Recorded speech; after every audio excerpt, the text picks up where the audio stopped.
guys, how you doing? This is Manga, etc. And I'm here today to bring you the review for One Piece episode 957. So we've taken just a small break from Wano so we can learn what's going on in the outside world. And boy, is there a lot going on in the outside world right now.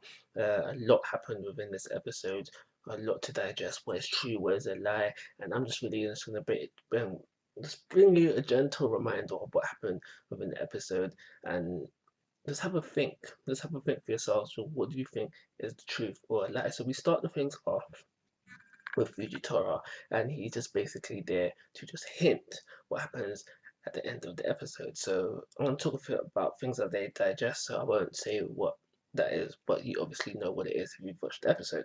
So after that, we just see Carp. He's bringing the Fishman family back to Fishman Island. He's there for a little bit. They get into a little bit of talking, saying yeah, the referee went as it usually does. Basically, right into the end, that's when things started to pop off. And it's during this time before we leave the scene in Fishman Island where Garp's saying like, yo, while we was on our way back, I got a report in, but now I can finally tell you guys, look, something happened in Alabasta. So immediately we have Vivi thinking back to oh my gosh, the royal family that live in Alabasta. I've forgotten their names. Oh my gosh, it's completely gone. But we have her thinking about them. So we know something has either happened in the country or just regarding them as well. Moving on, we have a scene with Big Morgans. Big Morgans. If you didn't know this already, I actually have a news agent called Morgans where I live. So the fact that the guy who delivers the news in One Piece is called Morgans, I find it I always find it a little bit humorous. But anyway, we have a scene with him, and basically during this scene, we learn that everything that Morgans prints is not necessarily the truth. So I think that's very important because there's some things that are there's some information that goes up in newspapers within this chapter, but they might not necessarily be true.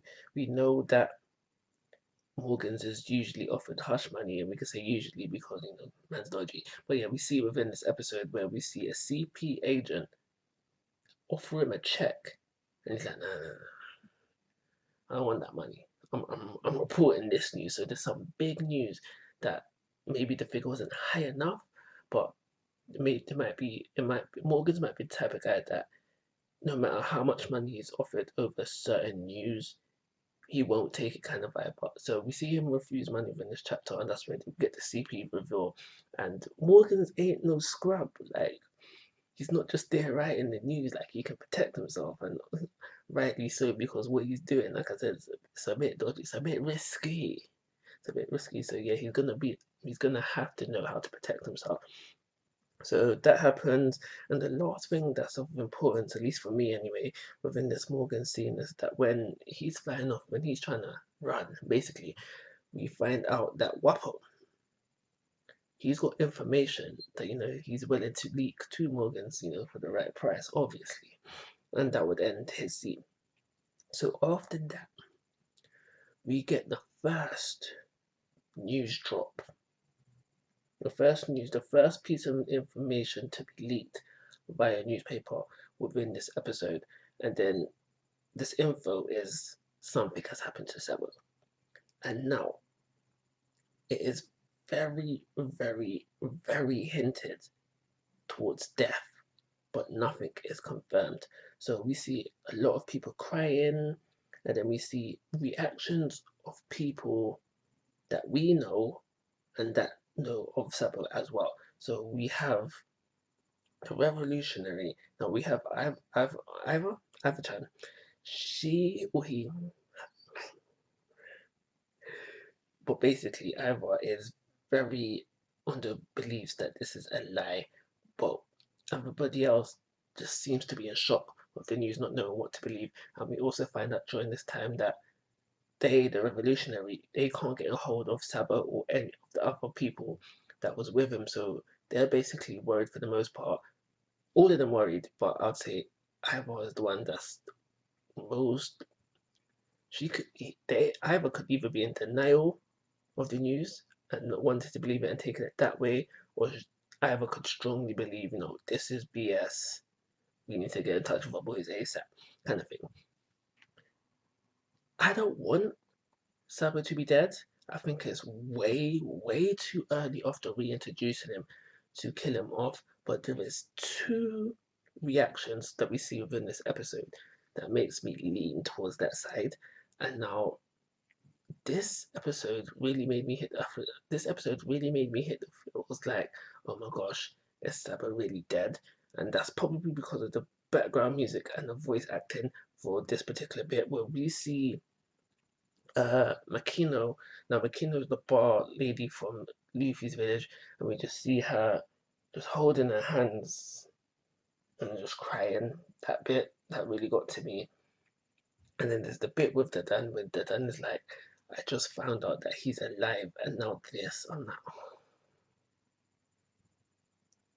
please don't be dead. Please don't be dead. But there is things that make me think that Sabo is still alive. One, like I said, it's too soon to bring him back, and two, that we know that Morgan is a liar.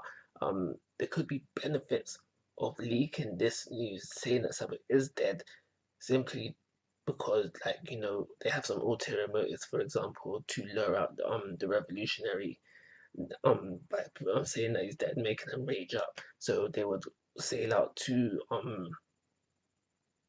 get some sort of revenge. So moving on from the Sabo stuff, he's still alive, trust me. We have a very short scene with Blackbeard where he basically says, if the Marines are going to, if the Navy, sorry, is going to take it, then I'm going to take it first, kind of thing. What this thing is, I do not know. It could be the Warlords, but I don't see why he would want all of them, because they're not all strong, despite Boa's claims at the end, and and two, they wouldn't want, maybe not all of them would want to join under Blackbeard. So moving on from that, we get the X Drake scene. So we go back to Wano for a little bit, but X Drake is having a conversation with Kobe, and now we get that reveal. Now, I have before thought Drake was like a snake because he left the Marines, became a pirate. Only to find out within this episode, he's been pretending to be a pirate. He works for a secret service within the Marines called Sword. So, before X was a double agent, no, he's always been a double agent. So, yeah, so Drake is a double agent. He's a double agent, not a snake. Yeah, shortly after this that we find out that there's going to be no more warlord system, and also during the conversation as well, we find out that CP0 has been spotted in Wano via Drake. He's not sure if it's them or not, but he thinks he spotted someone with them, and he's slightly worried about that, because if he did see someone, that would mean, in his opinion anyway, that the world government is doing business with a country that's affiliated, I mean not affiliated, that is run by pirates. So that would mean the world government is either doing business with Kaido, what that could be, I do not know, or business with Orochi. I'm really leaning to doing business with Orochi, but the fact that this country is run by pirates, that would flag some concerns in the eyes of the Marines, so I can understand why he feels that way. So after that, we get the reveal of just how people feel about the warlord system being demolished. And now there's people that are happy about it, there's people that are sad about it for X, Y, Z reasons. And we find out during this time that this is all thanks to the king of Alabasta and the king of Dressrosa. I can't remember their names. I know one of them is King Riku. I can't remember the other one. So yeah, we find that, and then we get to see. There's just some other things that I liked about this episode as well. Just that happened during this time. There is a shot of Boa Hancock right at the very end where she's like, the whole where she has a whole speech about how they forgot why they made us warlords in the first place, because we're strong. I love that end piece, and it's not because I'm a Boa fanboy. Um, I love that. I love that little shot of Boa Hancock. So we know that Kobe is on his way to Boa. So I doubt it would ever be on screen, but there is a possible Boa versus Kobe fight coming up within the series. And now I don't know. Is Kobe ready to be tangling the warlords? I do not know. But there's people that think he is. There's people that think he isn't. I don't know where you stand on that current matter. One thing that I loved about when this came about within the manga is just the reactions of of of Boa and Mihawk within this moment, because like we see Weevil and he's just being Weevil, but we see like Buggy and Buggy's afraid, but Boa and Mihawk, they're like bring it on kind of vibe, and I just love that. And I really wished that they ended off with either Boa or Mihawk and not Buggy. I really wish they ended off one of those two instead of Buggy, and that's one of two things that drag down this episode for me.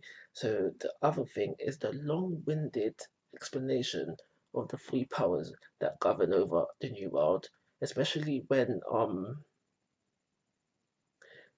especially not the new world, sorry, the Grand Line.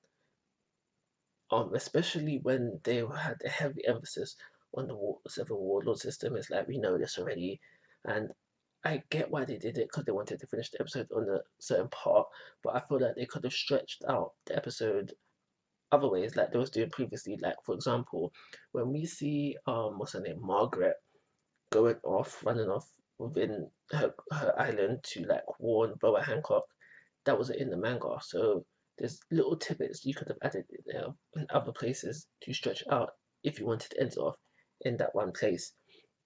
And that's everything I've got on my notes to say about this episode.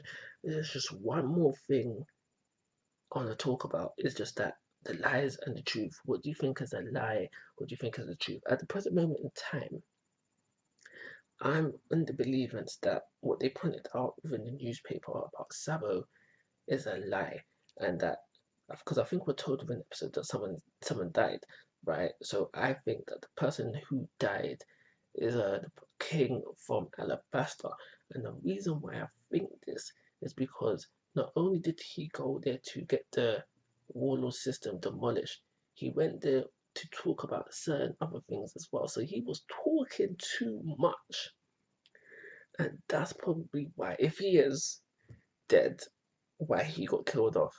And that's probably where I stand right now. There hasn't been no more about this addressed within the manga. So I would love to know your opinions, and I just can't wait to find out what the heck happened, because it's heavy, it's a lot. I don't think I covered everything within this review, but it's getting a bit lengthy. So let's talk about the rating. I'm going to give this episode a 4-star rating. Would have been 5 if those two little tidbits that I mentioned was not within the episode, or just happened the way I want it. Power system being explained, being out of it, and ending with Boa or Mihawk. So 4-star rating, quality review. Like always, guys, I'm asking for your thoughts and opinions. If you haven't already, please go to my YouTube channel. Most importantly, take care. Have a nice day.